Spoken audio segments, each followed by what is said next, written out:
शं वरुणः शन्नो भवत्वर्यमा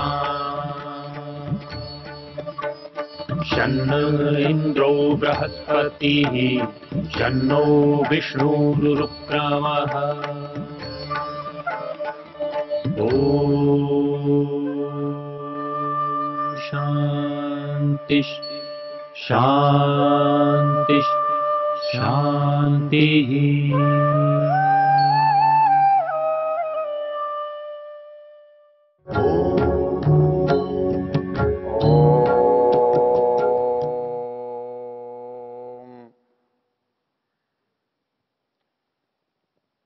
हम यजुर्वेद के 31वें अध्याय पर चर्चा कर रहे हैं और ये अध्याय पुरुष अध्याय के नाम से प्रसिद्ध है। इसका विशेष महत्व ये है कि जहाँ इसमें ईश्वर के बारे में चर्चा की है, वहीं पर ईश्वर के द्वारा किए जाने वाले जो कार्य हैं, जो उसका गुण कर्म स्वभाव है, उस पर भी इसमें चर्चा है। इस अध्याय के जानने और समझने से ईश्वर के बारे में, प्रकृति के बारे में, जीवात्मा के बारे में जो जो उसके गुण कर्म स्वभाव हैं, उनका बहुत स्पष्टता से उल्लेख दिखता है। हम 4 मंत्रों की चर्चा पीछे कर चुके हैं और आज उसका 5वां मंत्र है ततो विराड अजायत विराजो अधिपूरुषः स जातो अत्यरिच्यत पश्चात भूमिमथो पुरा। मंत्र का जो शब्दार्थ है उसमें यहाँ पर पहला शब्द है ततः। तो ततः का अर्थ होता है उससे। ततो विराड अजायत, उससे। तो यहाँ सीधा सा प्रश्न है, उससे किससे? अर्थात जिसकी चर्चा हो रही है, जो हमारे पास पुरुष है, परम पुरुष है, उससे। ततो विराड अजायत, अर्थ है कि उससे विराट की उत्पत्ति होती है। विराजो अधिपुरुष, और जो वो पुरुष है इस विराट से ऊपर है, भिन्न है, उससे अधिक है। स जातो अत्यरिच्यत, वो अतिरिक्त है, ये उससे स्वल्प है, थोड़ा है। ततो विराड अजायत विराजो अधिपुरुष स जातो अत्यरिच्यत पश्चात भूमिम अथो पुरा। उसके बाद उस विराट से भूमि की और पुरों की रचना होती है, हुई है, उसने की है। सामान्य रूप से इस अर्थ में कोई जटिलता नहीं है। उस परम पिता परमेश्वर ने इस संसार को उत्पन्न किया है और इस संसार के उत्पन्न होने की प्रक्रिया में पहली चीज जो उत्पन्न होती है उसे अविराट कहते हैं। विराट से पुरुष उत्पन्न होता है, भूमि और दूसरी चीजें बनती हैं। ये एक सहज सी बात इसमें कही गई है। इसमें एक बात समझने की है कि सृष्टि उत्पत्ति को बताने वाले जो थोड़े से सूक्त हैं, विशेष रूप से ऋग्वेद में और यजुर्वेद में, ये पुरुष अध्याय सृष्टि की रचना के प्रक्रिया के बारे में बात करता है। इसके दूसरे 32वें अध्याय में भी ईश्वर के बारे में चर्चा है। ऋग्वेद का हिरण्यगर्भ सूक्त, जिसका देवता भाववृत्तम है, वो भी सृष्टि की उत्पत्ति के बारे में चर्चा करता है। और विद्वानों का मानना है कि जहां जहां सूक्त का देवता भाववृत्तम है, उन सूक्तों को, उन मंत्रों को सृष्टि उत्पत्ति विषयक समझना चाहिए, क्योंकि भाव कहते हैं होने को और वृत्तम कहते हैं वृत्तांत को, समाचार को। तो भाव वृत्तम शब्द का अर्थ होता है होने का समाचार, होने का वृत्तांत। तो किसके होने का? तो और तो कोई चीज होती नहीं है, केवल संसार है जो होता है या बनता है। तो इसलिए संध्या के मंत्रों में ऋतंच सत्यंचा के मंत्र हैं, वो इसी कोटि के हैं। त्रिंशत धाम विराजती के सूक्त के 3 मंत्र हैं। हिरण्यगर्भ सूक्त के 10 मंत्र हैं। नासदीय सूक्त के 7 मंत्र हैं। और भी कुछ थोड़े थोड़े से सूक्त ऐसे हैं जिनमें सृष्टि उत्पत्ति की चर्चा है, और उससे वेद से हम ये जान सकते हैं कि सृष्टि की बनने की क्या प्रक्रिया है, इसका निर्माण कैसे हुआ है। हम अपने स्तुति प्रार्थना उपासना के मंत्रों में जो दूसरा मंत्र है उसको यदि पढ़कर देखें तो इससे हमारी उसकी समानता दिखाई देती है। यहाँ कहा है ततो विराड अजायत विराजो अधिपुरुष। वहाँ कहता है हिरण्यगर्भ समवर्तताग्रे भूतस्य जातः पतिरेक आसीत्। अग्रे हिरण्यगर्भ समवर्तता, जो हिरण्यगर्भ है वो उत्पन्न होता है, और तस्य पति एकः पूर्वः आसीत्, जो उसका स्वामी है, उसका अधिष्ठाता है, वो उसके निर्माण से पहले है, पहले होता है। क्योंकि एक सामान्य प्रक्रिया है, जो चीज बनती है और जो चीज बनाई जाती है। तो बनने वाली जो चीज है, बनाने वाला स्वाभाविक रूप से उससे पूर्व में होता है, उससे पहली स्थिति में होता है। और इसीलिए बनने वाली चीज को हम यौगिक रूप में पिता कहते हैं, पहली पीढ़ी कहते हैं, और जो चीज बनती है उसे पुत्र कहते हैं, बाद की पीढ़ी कहते हैं, रचना का दूसरा स्तर कहते हैं। तो हिरण्यगर्भ समवर्तताग्रे भूतस्य जातः पतिरेक आसीत् सदाधार पृथ्वीम।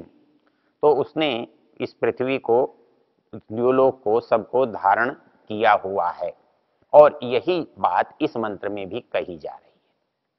इसमें जो संदेह उत्पन्न होता है उसका कहाँ अवसर है, यदि इस पर हम विचार करें तो हमको बहुत आसान हो जाएगा प्रकरण को समझना। यहाँ ततो विराड अजायत, ये जो शब्द है, सीधा सा अर्थ है उससे वह उत्पन्न हुआ। हमारे मन में संदेह क्या पैदा होता है, या जो संदेह पैदा किया जाता है वो ये है उससे उत्पन्न होना। इसका अभिप्राय है उसका स्वयं का इसमें परिवर्तित हो जाना। मिट्टी घड़ा बन गई, तो मिट्टी तो घड़ा बन सकती है, मिट्टी स्वयं जहां है उससे घड़े की जो परिस्थिति है वो एक ही है। अर्थात यदि घड़ा टूटा तो मिट्टी ही रहेगी, और मिट्टी में कोई स्वरूप बदला तो घड़ा बनेगा। लेकिन परिस्थितियों में, दोनों में, मिट्टी के रूप में है तब भी, और वो किसी पात्र के रूप में है, आकार में है तब भी, दोनों के मौलिक जो स्वरूप हैं या गुण हैं उनमें अंतर नहीं आता। यहां जब अर्थ करते हैं तो हमारे मित्र लोग जो इस बात में विश्वास करते हैं कि केवल एक ही सत्ता इस संसार में है, उनकी दृष्टि से ततः शब्द का अर्थ ये होना चाहिए कि वह स्वयं इस ब्रह्मांड के रूप में बदल गया है, वो बन गया है। लेकिन मंत्रों की जो शब्दावली है वो ऐसा नहीं कहती है, क्योंकि ऐसा होता नहीं कि मिट्टी तो अंग अंगी भाव हैं, उसके अवयव हैं, उसके खंड हैं, उसका कोई खंड बदल सकता है, कोई खंड बना ही रह सकता है। अर्थात हमने एक टोकरा मिट्टी ली तो आधे टोकरे का हम बर्तन बना सकते हैं, और आधा टोकरा मिट्टी रूप में रह सकता है। लेकिन जो चेतन है, जिसको हम ईश्वर कहते हैं, वो तो एक अखंड है, एक रस है, नित्य है, अपरिवर्तनीय है। क्योंकि संसार के जितने पदार्थ हैं जिनको हम बनते बिगड़ते देखते हैं, होते हैं, नष्ट जब हो रहे हैं, उत्पन्न हो रहे हैं, समाप्त हो रहे हैं, ये जो परिस्थिति है ये उनकी अनित्यता का द्योतक होती है, वाचक होती है, बताने वाली होती है। अर्थात जो चीज आज जैसी है यदि कल वैसी नहीं है तो वो वस्तु बदली हुई मानी जाती है। आज आपने एक पुस्तक को यहाँ रखे हुए देखा और कल आप आते हैं तो वो पुस्तक यहाँ रख के बजाय यहाँ रखी हुई मिलती है, तो आप कहते हैं अरे ये तो बदल गया, इसका स्थान बदल गया। तो जो चीज स्थान से बदले, रूप से बदले, गुण से बदले, कर्म से बदले, यदि उसमें परिवर्तन होता है तो वो अनित्य होती है। अर्थात आज ऐसी है कल वैसी हो जाएगी। तो ये जो प्रकृति है, ये जो संसार है, इसे हम अनित्य मानते हैं, क्योंकि अनित्य इस तरह से है कि इसका कारण तो सदा रहता है, लेकिन इसका कार्य रूप कभी होता है और कभी नहीं होता है। इसलिए दर्शन में जब हम ये निश्चय करते हैं कि कितनी चीजें शाश्वत हैं, नित्य हैं, सदा से हैं, तो हम इसका विवेचन करते हुए शब्दावली का जो उपयोग करते हैं, जीवात्मा स्वरूप से नित्य है, अनादि है, ईश्वर स्वरूप से नित्य है, अनादि है, किंतु प्रकृति नित्य है लेकिन स्वरूप से नहीं है। क्यों? कि उसमें बदल होता है, उसमें बनना, घटना, बिगड़ना, बढ़ना, ये क्रियाएं होती हैं। तो जिसका स्वरूप बदलता है वो अनित्य होता है, वो एक जैसा होता ही नहीं है। तो इस दृष्टि से प्रकृति को क्या कहा गया? यह प्रवाह से नित्य है, ये प्रवाह से अनादि है। अब ये प्रवाह से अनादि शब्द जो है, इससे इसका क्या अभिप्राय है कि है तो आज है कल भी रहेगी, ऐसा कभी नहीं होगा कि ये न रहे। ऐसा कोई समय, ऐसा कोई अवसर निश्चित रूप से नहीं आएगा कि ये न हो, इसका अस्तित्व न हो। हाँ, अस्तित्व में अंतर क्या है? कभी ये कारण रूप में है और कभी कार्य रूप में है। तो कारण रूप से कार्य रूप में आना और कार्य रूप से कारण रूप में लौट जाना, जो इसका बदलाव है, इसका जो रूप का बदलना है, वो इसको अनित्य बना रहा है। उसको प्रवाह से नित्य क्यों बना रहा है? क्योंकि ये क्रिया सदा होती ही रहती है। जैसे एक दिन है, आज सूर्योदय हुआ, दिन बना रहा, सूर्यास्त हो गया, दिन समाप्त हो गया।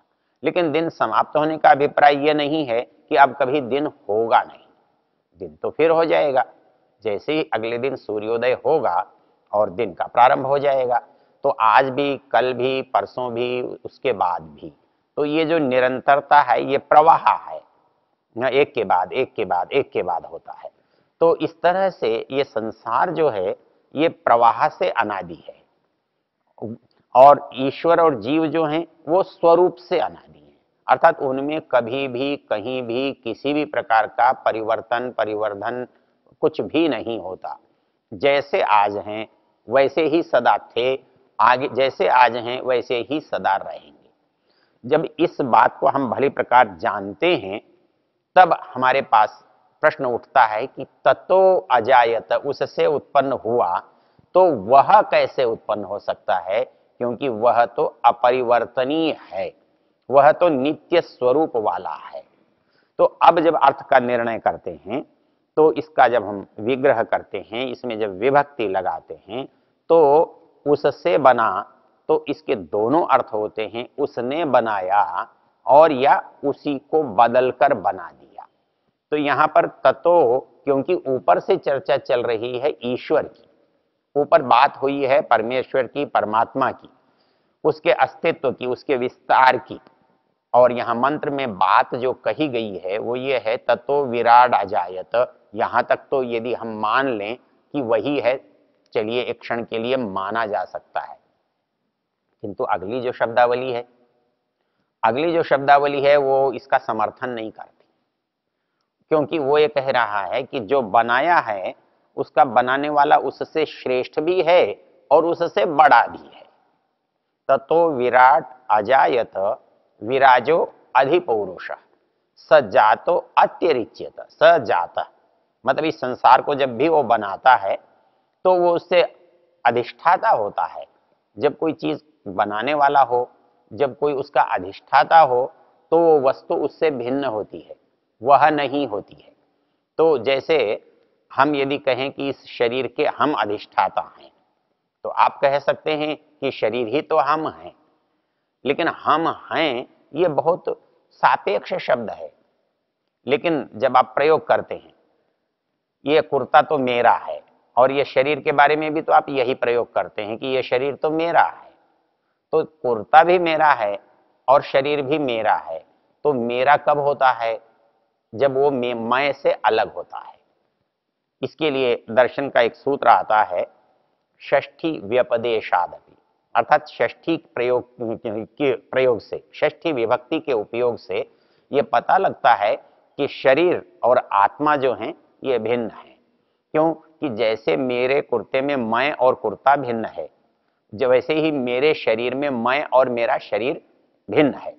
तो ये दो भिन्नता हैं, वो इस मंत्र में हमारे समझ में देखने में आती हैं।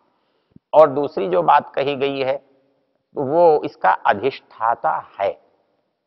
जब हम किसी चीज का अधिष्ठाता होते हैं तो हम निश्चित रूप से जिस पर अधिष्ठातृत्व है, जो हमारे अधिष्ठान में है, अधिष्ठाता उससे भिन्न होता है, उससे पृथक और बड़ा होता है। क्योंकि उसकी व्यवस्था करना, जो वस्तु है उसकी व्यवस्था का जानकार भी होना चाहिए और उसमें करने का सामर्थ्य भी होना चाहिए। तो यहाँ जो बात कही वो कहता है कि ये बना तो कैसे बना होगा।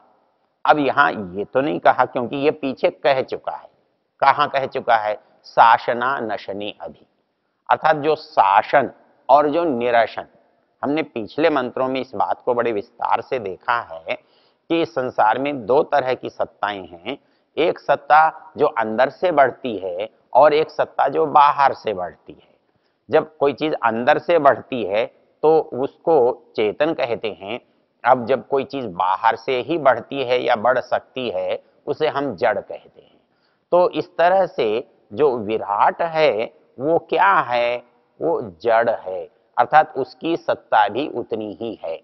इसको यदि हम एक शब्द में समझें तो आर्य समाज के दूसरे नियम में तीनों का एक स्वरूप एक शब्द में व्यक्त किया है। और वो तीनों का स्वरूप एक शब्द में किससे व्यक्त होता है?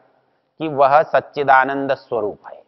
हालांकि ये विशेषण वहां परमात्मा का है, क्योंकि प्रकृति में भी है ये चीज और जीवात्मा में भी है, लेकिन खंडशः है। प्रकृति में केवल एक विशेषण है, सत है। जीवात्मा में दो विशेषण हैं, सत और चित है। परमात्मा में तीनों विशेषण हैं, सत और चित और आनंद है। तो यहाँ पर जो आनंद स्वरूप है उसके अंदर सत तो है, लेकिन जो सत है उसमें आनंद नहीं है, उसमें चेतना नहीं है। तो इसलिए जो अस्तित्व है, जो बनाने वाले का अस्तित्व है और जो बन रहा है उसका अस्तित्व है, ये दोनों अस्तित्व बिल्कुल भिन्न भिन्न हैं। यदि ये बात हमारी समझ में आती है तो इस मंत्र का अर्थ समझना हमारे लिए बहुत सरल हो जाता है। इस दृष्टि से विचार करने पर जो हमारी चीज बनी, अर्थात परमात्मा ने बनाई, किससे बनाई? मूल जो प्रकृति है, जो उसका उपादान कारण है, क्योंकि वो उपादान कारण स्वयं कुछ नहीं बनता है, उसके अंदर बनने का सामर्थ्य नहीं होता है, इसलिए उसको बनाने वाला बनाता है। तो यहाँ पर समझाया गया कि इस संसार को जो बनाने वाला है वह इससे बड़ा है, इससे भिन्न है, इससे श्रेष्ठ है, और उसने जो इस उपादान कारण से पहली चीज बनाई है उसका नाम विराट है। ओ